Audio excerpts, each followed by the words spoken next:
সবাই ভাবে যারা কম কথা বলে তারা দুর্বল, যারা চুপ থাকে তারা বুঝি কিছু টেরই পায় না।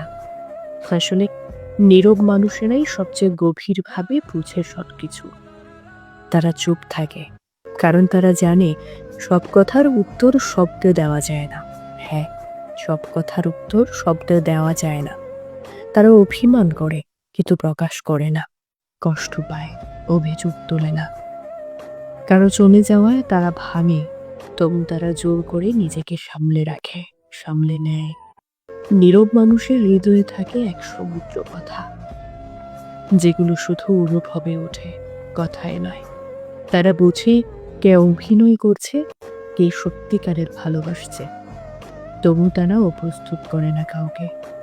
তারা ক্ষমা করে, কারণ শান্তি চায়।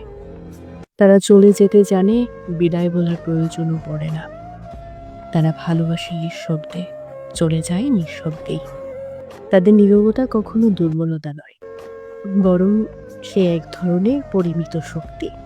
নিজেকে বোঝা, মানুষকে বুঝে যাওয়ার পর একরকম নীরবতা চলে আসে। সবসময় যে চিৎকার করে কষ্ট দেখায়, সেই যে কষ্টে থাকে এরকম নয়। অনেক সময় সবচেয়ে শান্ত মুখটার ভিতরে লুকিয়ে থাকে এক যুদ্ধ।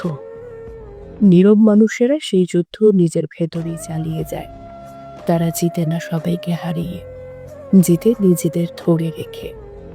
তাই নীরবতাকে কখনো দুর্বলতা ভাববেন না।